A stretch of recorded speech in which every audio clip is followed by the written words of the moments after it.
Yes, my people.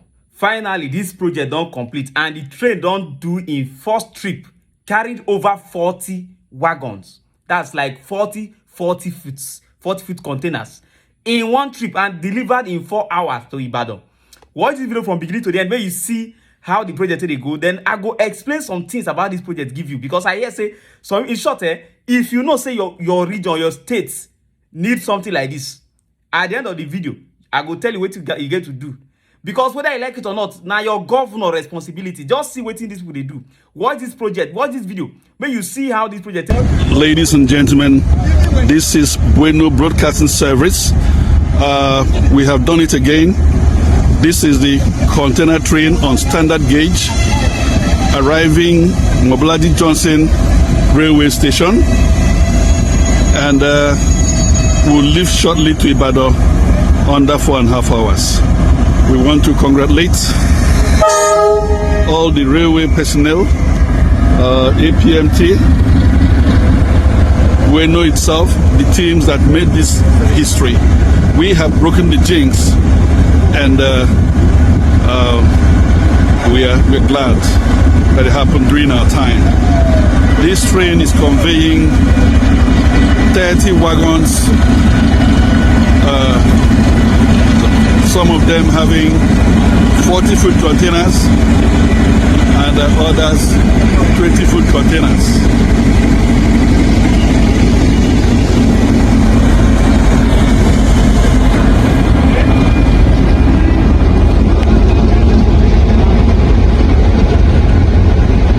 It is indeed a very lengthy train and is the maiden journey, so everybody is very careful about safety.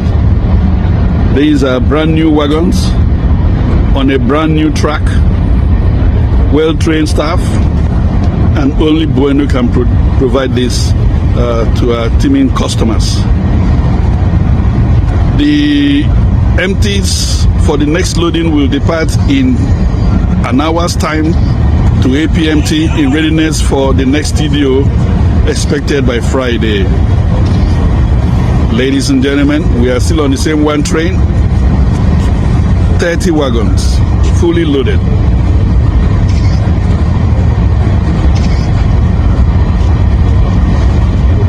The train has been certified fit to travel by railway engineers, so their safety is highly guaranteed. Each of these wagons can take 70 tons, so there's no fear about overloading. It is still one train.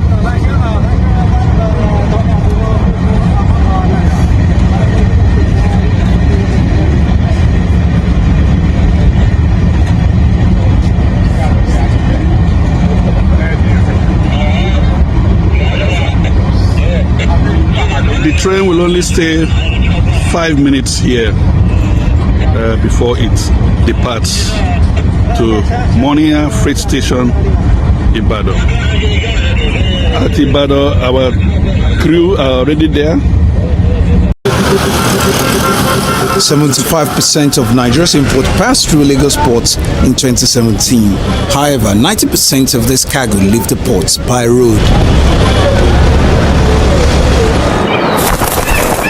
The bird-eye view of a section of the Apapa port provides a clear picture of the multimodal transport options available now. The waterways for inflow and outflow of cargo, the newly linked rail line, and the commonly used roads.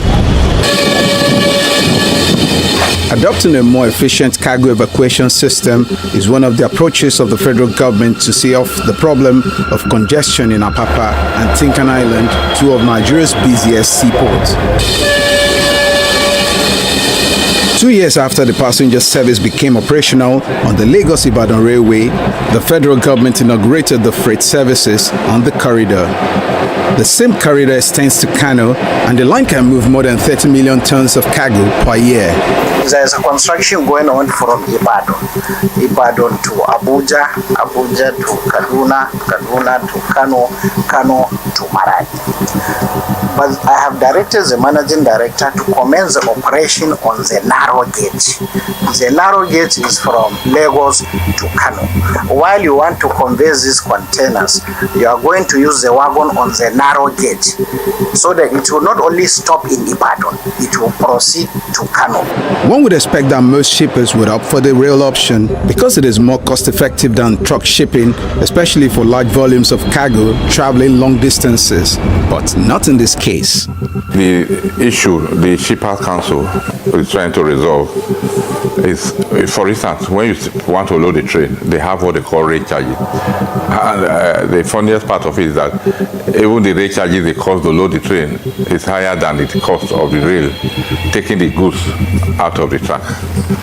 I don't see why that levy, I want to call it levy, should be there, because somebody wants to carry his container by rail, you charge him a special levy. The economic cost continues to rise, with importers groaning until an effective and diversified transportation system around the seaports is in place. Both government and private businesses will continue to bear the brunt. Dari Idu, Gisnaj. Now, I want to take you on a journey for you to understand this project, because I heard some people were complaining that why would they be building the train on the same place all the time? No, they don't want to talk about other region. Let me tell you, this train you see like this, it was in 2001 that I saw it first. And this was what it used to look like that time. So, one thing is that it just like the videos you used to see online, maybe Indian people, the way they tip on train, that's how it used to be before. But funny enough, if you see the track, it was very old and looks very tiny, and it was vibrating too much. So most of the time, as you see people tip on this thing like this, most of the time it will disconnect. So it was very bad. It was in a very bad condition. And the train itself often gets spoiled on the road because of overload and all of that. So the engines were very weak. The track were very bad, you know. So it used to run from Lagos to Ibadan.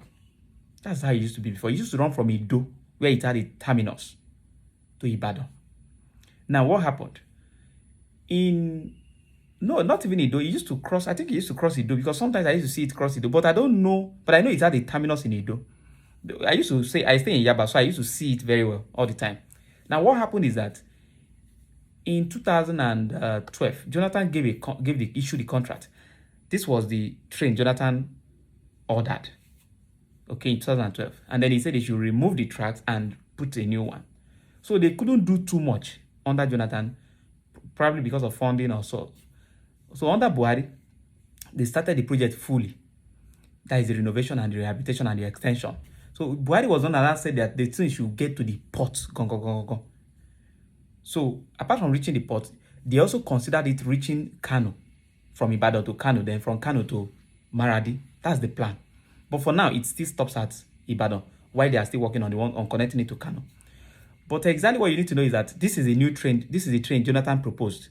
I don't know whether he paid for it. I don't know. I've not researched about that. But this is the train he proposed. Now, after the new track was installed, this new train was brought. I saw it with my 2 eyes. I've seen it. This white one. I have seen it. In short, it had AC and all of that. So they also considered it for cargo when they said it should get to the port. Now, this one for the cargo is different. It's a different one from this white one that was initially proposed by Jonathan. So that's exactly some of the things I know. So the project has been there. In fact, according to who told me, they said this particular train track and all of that have been here since our colonial masters, that they were the one that actually built it. That's what they told me. They told me the story in 2001, the first time I saw the train and the track. So it's not like they just built a brand new train track and all of that all together. No, it's a renovation and re-extension. Then, for those who are complaining of projects and all of that, things like this, some vital projects like this, it is your governors that you need to talk to.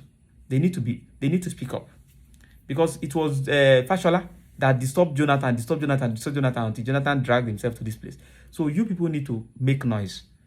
From any region you come from, any state you come from, disturb your governor, disturb your senators, your reps, for projects that concerns your life, that matters to you. Because this is Nigeria, and it shouldn't be just about one people.